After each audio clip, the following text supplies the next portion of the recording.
Thank you for joining us again, guys. Really appreciate the comments people are making on the Facebook page. Noisy birds this morning, which is nice to hear. Today we're talking to Sophie O'Neill, who runs a very successful practice and clinic in Tamworth, New South Wales, up on the New England plateau there. So sit back and enjoy. If you like what you see, please leave a comment below. And let's talk to Sophie.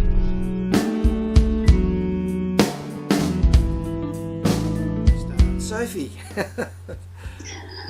Okay, so thank you very much for agreeing to sit down and have another chat with me. Thank you for the invitation. My pleasure. I'm glad you accepted. Now, you're based in Tamworth and you run a very busy practice up there with how many therapists do you have working in the place? There's 6 of us at the moment. Okay. Yeah. They're a very busy clinic. We usually fill 4 to 5 rooms throughout the week. Okay. Not quite as much on the weekend. We rotate those around. You need some time We'll off get a to bit of a recover. break. Yeah, that's right. Yeah. And do you live in town yourself, live in Tamworth, or are you outside of the city? Yeah, I've got a little property about a half an hour out of town. Nice. We moved there a couple of years ago. Yeah. So it's great, just little 70 acres to play on, which is great for isolation. Kids have been having a great time, not going to school and hanging out on the farm. I did notice over Easter you were out camping on your property. Yes. Yeah, we camped down by the creek. It was a bit chilly, but it was good. Camp cooking every night and hanging out around the fire. The scones looked awesome. Oh, the scones are really good. I'm not a great cook, inside cook, but camp cook, I can do some camp cooking. Awesome. The scones are really good. Well, I mean, if you're good with your hands in the clinic, you should be good with your hands in the kitchen as well. Oh, I should be. I just don't get enough time at home. Can relate to that. I work too much. Yeah. So how long have you been in the soft tissue industry for? For about 18 years now. For a while. I started out mostly doing remedial sports type massage, and it's changed a bit over the years. Although I still do probably half and half of that now, and some lighter work with the oncology and lymphatic drainage. Yeah. That is your specialty now, I believe. Yeah. It's still not enough for me to just do that, so I still do quite a bit of remedial, but it's getting quite busy now, the oncology and lymphatic side of it. Which is not good for the community, but good for you, for business. Yeah. Well, it was.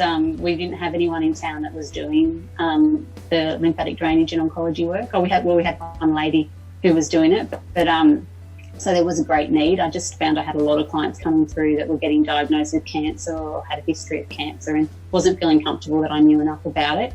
So it was something that I'd wanted to do for a while. And I ended up contacting Oncology Massage Australia and getting them to come to Tamworth for the course and getting enough numbers for them to teach it here. There were people from surrounding towns, and 2 of us ended up completing that course here, went through the whole lot of it. That would be a very rewarding area to work in, as well as a very emotionally challenging area to work in, I would assume. Yeah, definitely. Yeah, it is incredibly rewarding, and I love the work. But it is emotionally. It can be quite emotionally draining. I have my colleague Jodie does the oncology massage with me. And I've always said, anytime I talk about my oncology work, that I don't think I could do it if I didn't have an offsider that also did it and understood. And we're really a real package to clients, because it's so vital that you get people in around treatment times, and because we are such a busy clinic, between the 2 of us, we will get a client in for when they need to be seen. So people are usually told about this package deal at the beginning of their treatment with us, and they know they'll get one of us. And that we'll look after them together. So we usually both know our oncology clients quite well, and we lose patients and we're there for each other, so that's really nice. And I really don't know how people do it, that do it on their own. Yeah. I have a colleague who moved from the Hunter Valley down to the far south coast probably about 5 years ago, and that was her speciality too. And I remember talking to her about it once, and you know, the number of clients that you know, unfortunately do pass away. And I said, I don't know how you do it. You know, you're absolutely amazing people that work in that area. And trying to find somebody to fill her void up here in Newcastle. I did have somebody who just probably about a month before we all had to shut down, so it would have been about February, she rang me to say, I'm retiring. I said, can you recommend anybody? You know, do you know anyone else that I can refer the odd person to? Because I don't get a lot of that inquiry, but now and again I do, and this particular lady was excellent at what she did, and also had the emotional balancing, I think, which is what you would need to work in that area. Yeah, definitely. Yeah. And like I said, I got the course to come here. I got a number of therapists to enrol to do the oncology, and a lot of them thought that they could do it, and then they realised during the training that it's not for them.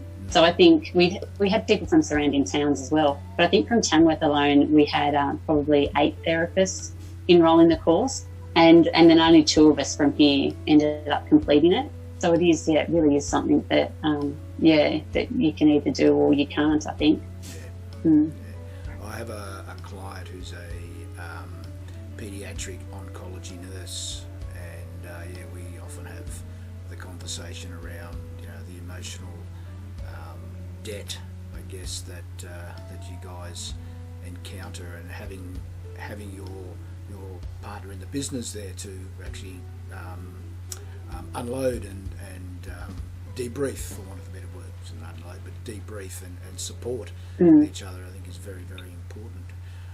Particularly when you're also trying to run a busy practice. I mean, that has its own challenges, a whole different set of challenges that require a whole different skill set, people management, financial management, marketing management, and all that sort of thing. All of that. How many hours? Many hats. Yes. How many hours a week do you work? And by work I mean that whole gamut of running the show and treating. I don't know if you ever really stop. At the moment, but ISO time, I have still been at work. My receptionist has been here with me most days still, but we're doing reduced hours, which is so nice. So we usually only come in around 10 and leave at 2, just getting on top of everything in the clinic, which, I mean, this time you don't get time like this to work on your business and get up to date with everything. So it really has been a bit of a blessing in that way. But I normally do quite a few more hours than that. I still do a lot of hands-on. I mean, I love massage, and I probably, it's funny how I ended up running a business, because I would be a fantastic employee. I would love just to go and do my massage job, and go home as well.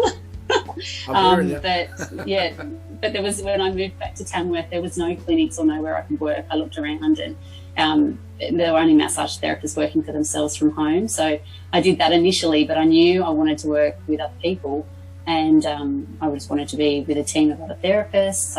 I feel like you're more fresh, you learn off each other, can bounce off each other, and I'm just a pretty social person, so I just was never going to work on my own, as much as the client interaction's great. So I started the business, and it is a lot of work, but and I have learnt so much over the years that and the learning curve just keeps on going higher and higher, doesn't it? Yeah, it does. There's just always, especially like with COVID-19 at the moment too, all the accounting and paperwork side of it, to organise to get staff paid on the JobKeeper, and oh my gosh, mind blown, learning a whole bunch of new stuff all over again. Learning what I can give staff to do to work remotely. We've set up all the staff with computers and scanners and at home with our software on it. And yeah, there's just, always something new. Yes, absolutely. And negotiating government websites as well is not the easiest thing to do. No, not at all. Yeah, and you have to really, it's because it's very ever changing. You've really got to keep on the pulse with that as well.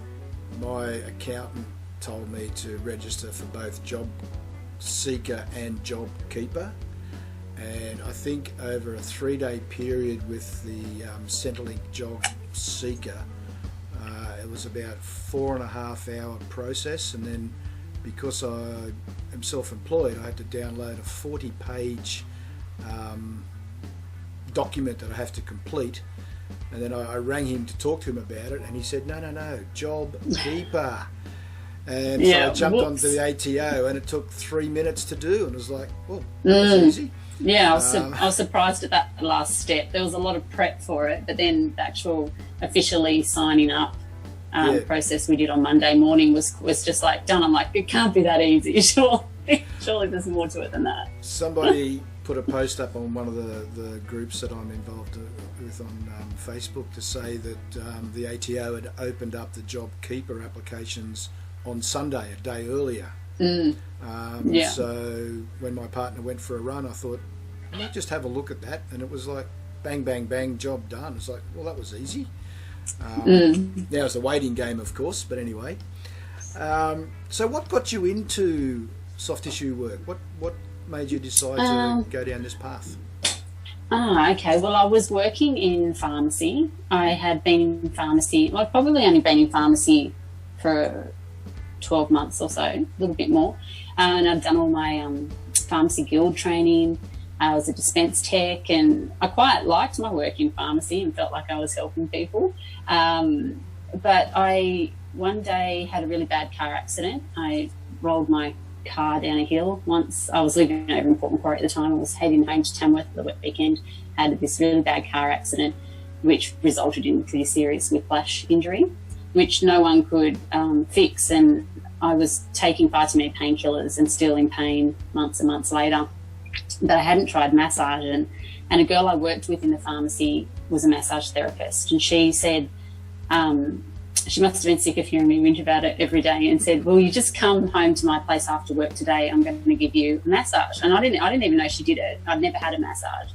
And I was like, oh, okay, yeah, well, it's worth it. I would have, tried anything, as people in chronic pain will understand. And she gave me a massage, and I had no pain following that massage. And I knew even while receiving the massage that this is the best thing I've ever had. Oh my gosh, this is going to make the biggest difference. And I just knew in that session too that that's what I wanted to do. I just all of a sudden felt like, I feel like I help people. I know my stuff. I give really good advice on products and telling people what to do for different conditions, but you don't see them again. They don't come back and go, oh, that really worked. You don't get the whole that kind of relationship with clients in that field. So I thought, this is great. I can work with people regularly. I can help people be pain-free. That's what I want to do. So I enrolled and started my diploma of health science, it was back then, for remedial massage. Just started that at TAFE the following year. That was down at Port Macquarie, was it, or?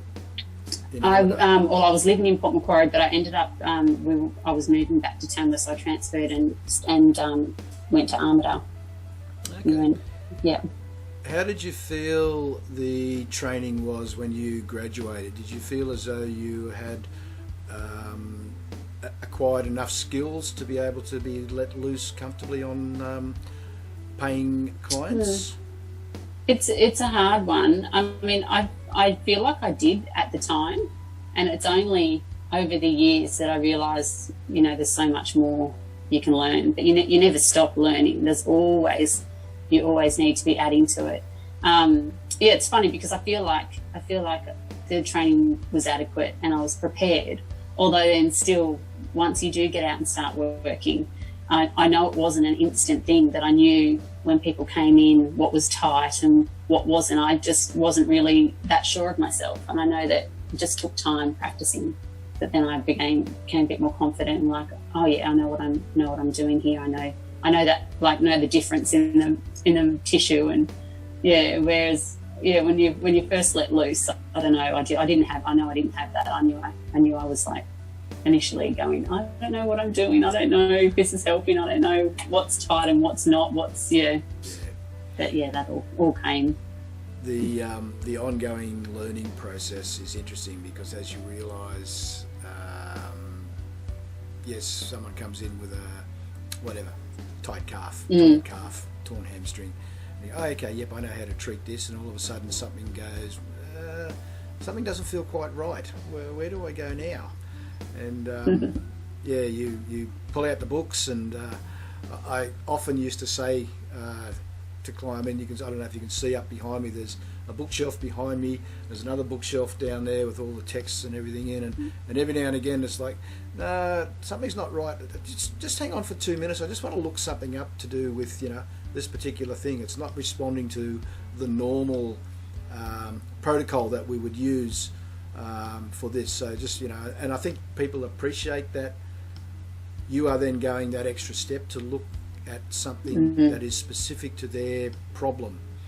And then when you find it and you go, well, great, yep, let's try this, and it works, and you go, woohoo, put that in the memory bank. And then someone else comes in with something totally different, and it's like, oh, okay, start again.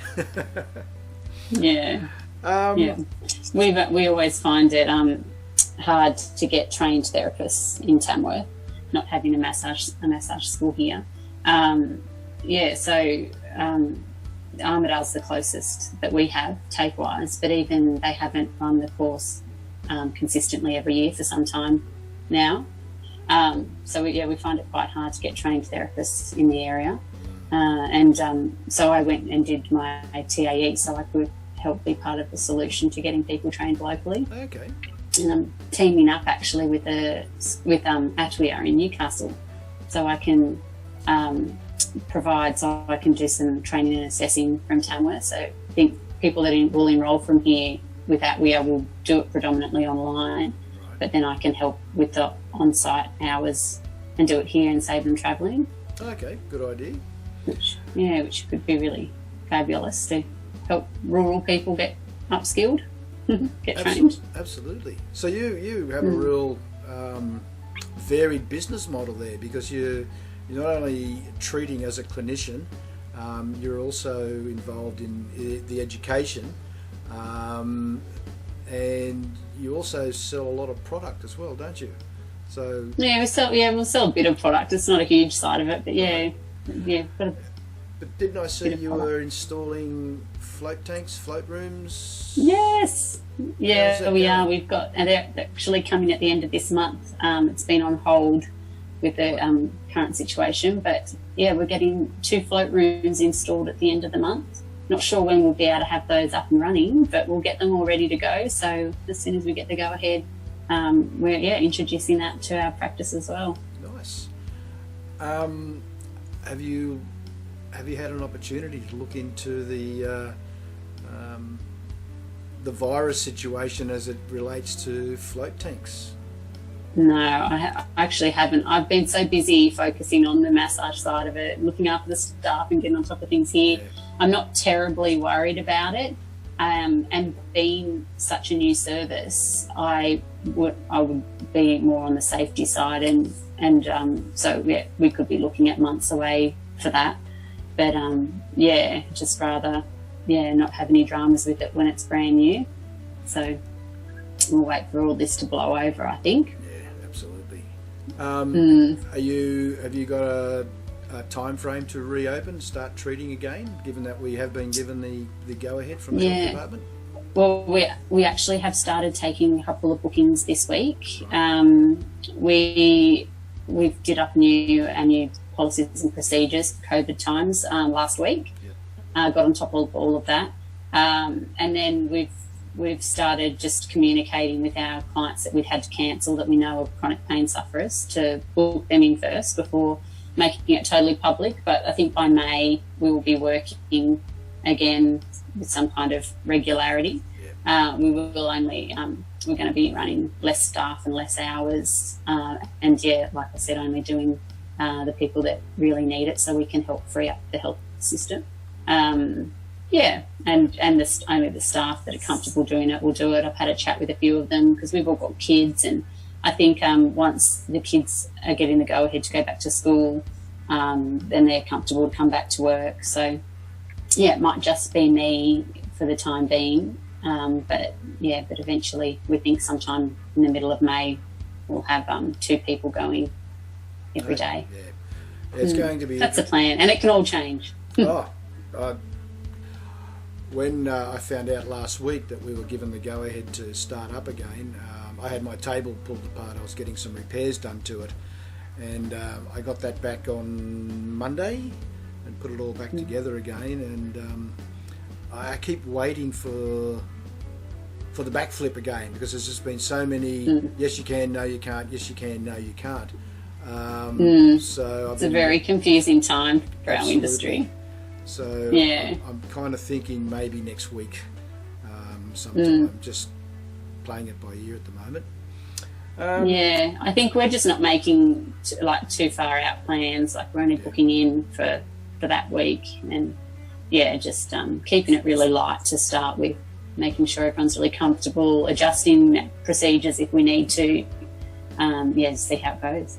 And that's the thing. I mean, I'm in the process of adjusting, or getting in writing my infection control procedures, so that and also the paperwork for screening clients when they come in. And I was talking to the podiatrist yesterday about it, and we're working on it. It's a big job, but it's got to be done still. It's not something you can rush into without all that stuff. You need to be prepared, I think. Yeah, absolutely. Well, actually, when I put the table back together, I've got about 5 or 6 table covers, and I was looking at it and I thought, well, they're not going to be appropriate with people putting their head in the face hole all the time. So, but where the join for the head hole in the table is, or the face piece, there's a nice little gap, a little space gap for lifting the head up, and it'll fit under there. And then just use, I've got some paper protectors there, and I'll just use those and just wipe down, and I've got a few tables that need recovering, so I was going to get that done while we're quiet too, while we're not using all of our rooms. Take the opportunity to get on top of a few things like that as well. That's what everybody's doing, is getting all those jobs that you keep putting aside. I'll do that one day, I'll do that one day. Yes. So tell me, Soph, what would you say is your greatest achievement so far? Well, you asked me this the other day too, and it took me a while to think about it. I can't remember what I said. What did I say the other day? When we tried to do this before take 3. Take 3, yeah.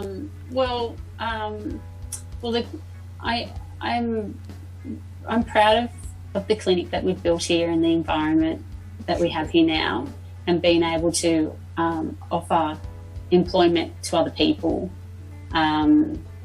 It's taken a really long time to get the environment right here at work and have like-minded people, and I am really proud of the clinic that we've built and where it is today and where we're headed.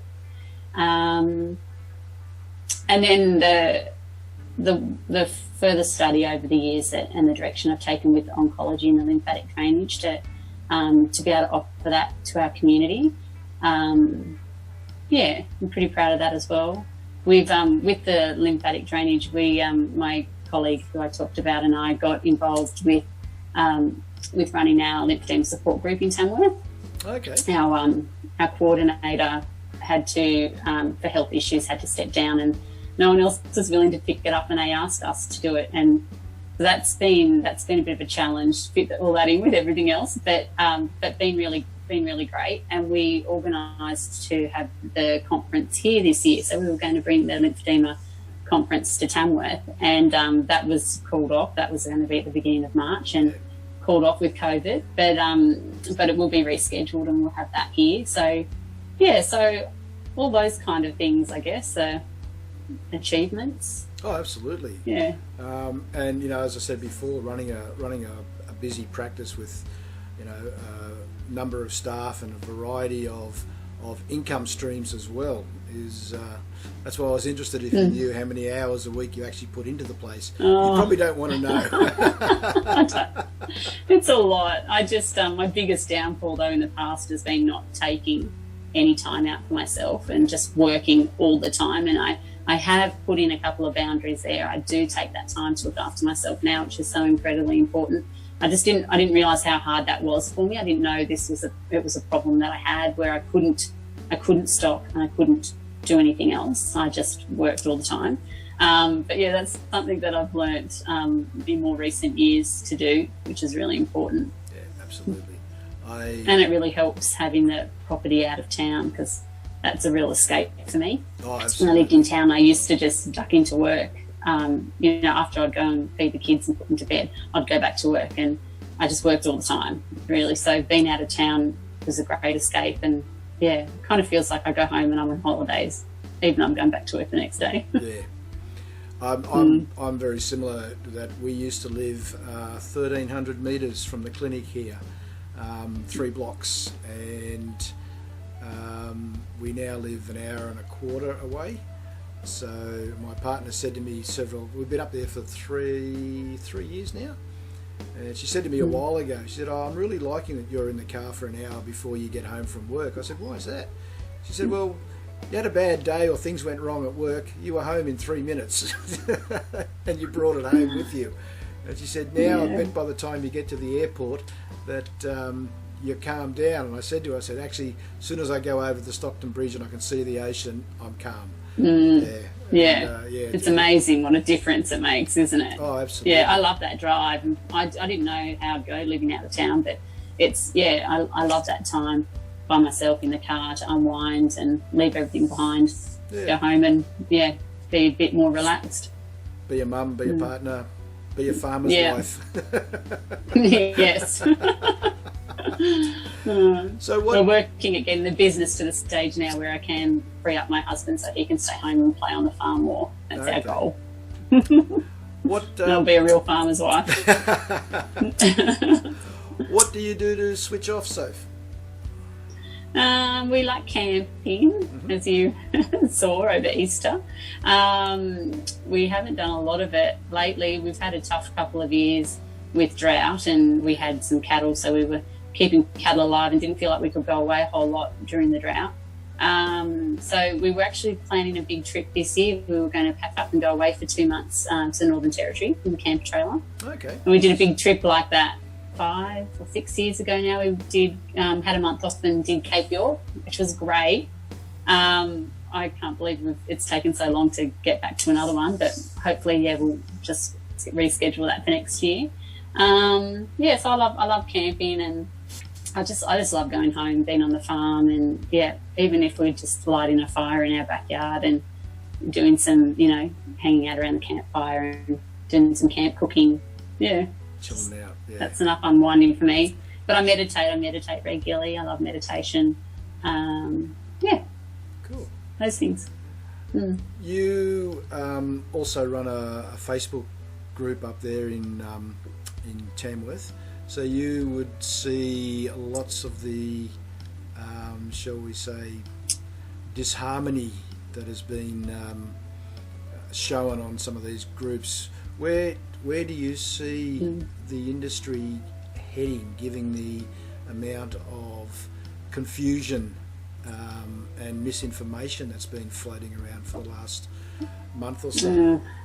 It's been so hard to watch, and I've actually stopped following a lot of the massage groups at the moment, just because there's so much. We are so divided, and people are so opinionated on what we should be doing at the moment.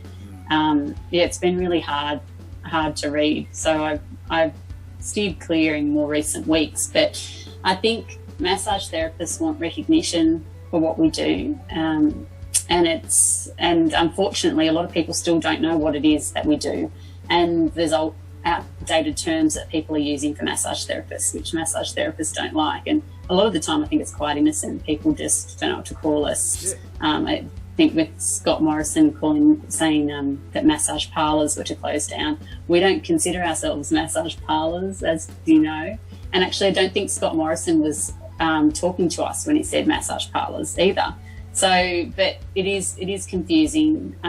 But we're an unregulated industry, and I think we professional massage therapists want regulation. I think that this is probably just highlighted that we really need it, and I think that we're going to be working towards getting that. It's been a horribly confusing time, and even when you know the 6 or 7 major associations can't agree, you just shake your head and just go, well, how's it all going to finish up? Because, as you say, people don't know where we sit.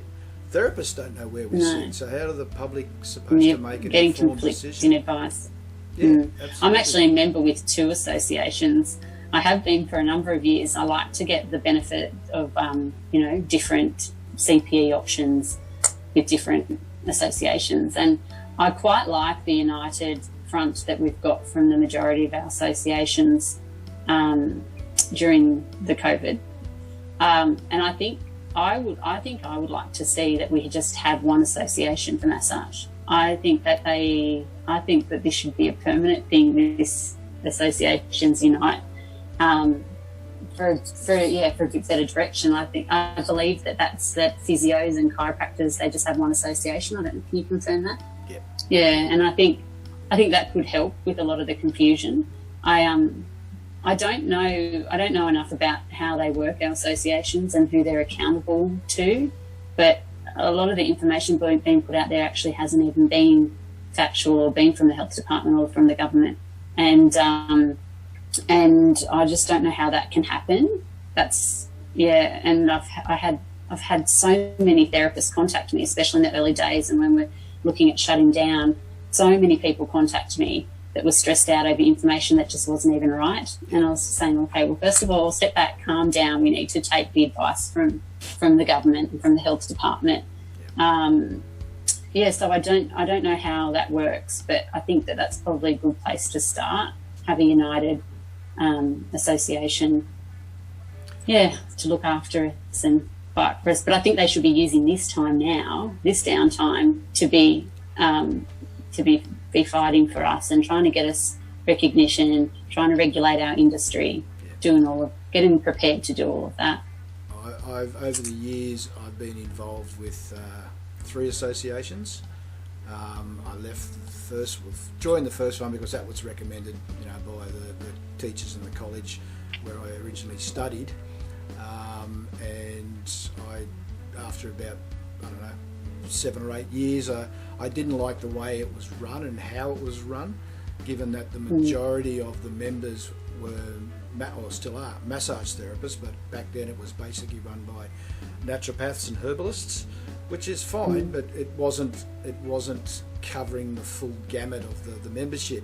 So I joined a different association, and then back in the late 90s, early noughties, there was a push to get one association, and at that time there was about 37 different associations around the country. Wow. And they got it down to 7, and I was the treasurer for the local branch up here in the Hunter at the time, and the president came up for a meeting, and I said, well, why did we not go with joining up as one group with the others?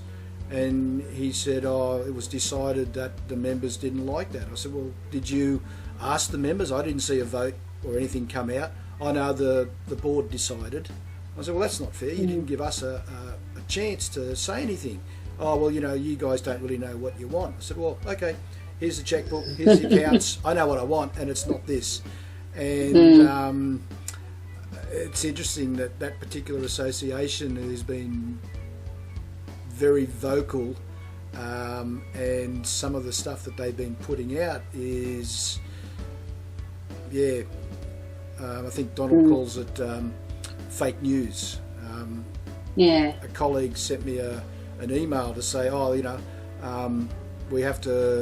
allowed to go back to work, blah blah blah, and I said, well, I haven't heard anything like that. I said, well, send me the information, and it was a cut and paste letterhead onto another letterhead. And I said, that's not real.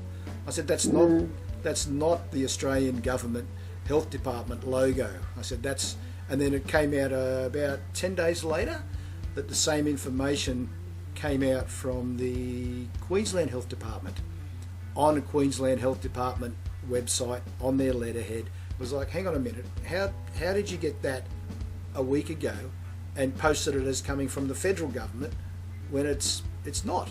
And I think that has been quite it's a real worry. Yeah, absolutely. But it's not even just our associations. People have sought their own advice, trying to get the right advice, and we've had different members of parliament giving different advice as well. It's just, a lot of people just don't know where to put us. They don't know what we are, and they don't know where to put us. We're just in that type of industry at the moment, and we're pushing for this recognition and for people to know we are here and we can help with pain and we can help with other things. We're not just relaxation. We're certainly not other things that some people associate us with. There's a lot of work to be done there, and hopefully this will just bring that forward a bit. Let's hope so. Yeah. Some good come out of all this confusion and worry. But as I was talking to somebody in Germany the other night, and the comment was made, yes, we're all sort of in forced lockdown, but there's no bombs dropping, there's no bullets flying. So when you look at other parts of the world, what have we got to complain about? I've still got plenty of toilet paper.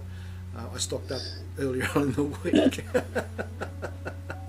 We really are so lucky to be in Australia, and I think it's been handled pretty well, really. I think things could be a lot worse, and people don't realise how lucky we are. No, I wouldn't like to be the people at the top having to make the decisions, but I think a lot of, and I do know, and I do understand that there are a lot of people who are suffering financially. And there are a lot of people who are suffering with their mental health, not knowing what's going on. But in the grand scheme of things, we are very lucky to be where we are. Mental health is going to be a huge problem to come out of this, and I've already heard of a client who's taken their life a few weeks ago, and most of the people that I know, and I'm in constant contact with, are coping really well. So that's just really, when you hear something like that, it's like, oh wow, it is. This can be really tough for some people.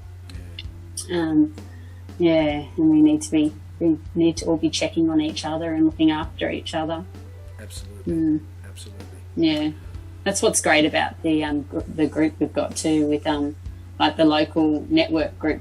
Facebook group that we have, because so many people do work by themselves and are so confused at this time, being in our industry and having it so divided. All being able to be in touch with each other and check on each other. Yeah, well, that was really important. That was the reason I started these, is just to connect and talk to people. Because we talk to people every day, and we get to know. We get to know people. Some people we get to know very well because of what they open up and tell us, and other people not so much, and that's nothing wrong with that either. But I was sitting home for about 3 days thinking, I've got to get out of Rachel's hair. I can't annoy her because she's still working full time, although she's working from home. So I thought, well, let's try my hand at something else.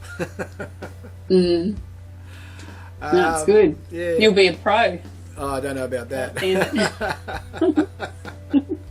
Technical issues are driving me crazy at the moment. But anyway. Technology is not my friend. Nah, it's all good. All right, Sophie. Well, it's a lovely day down here. What's it like up in Tamworth at the moment? Yeah, it's nice. It was overcast yesterday, but it's a beautiful day here today. And it wasn't too cool, the last couple of mornings, but it is. The cold weather is coming, and not looking forward to that. It'd be nice if we could keep pull summer back for the rest of the year. I'm a bit worried about everyone's colds and flus as well as the virus. So yeah.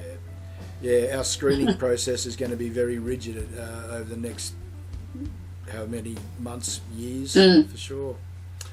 Yeah, it's not worth the risk to have anybody with anything at the moment. No, not at all. And I think with the strategies the government have put in place to help people financially, will take some of that worry out. I know a lot of people are still going to be struggling, but yeah. Yeah, it's just waiting for it all to arrive now.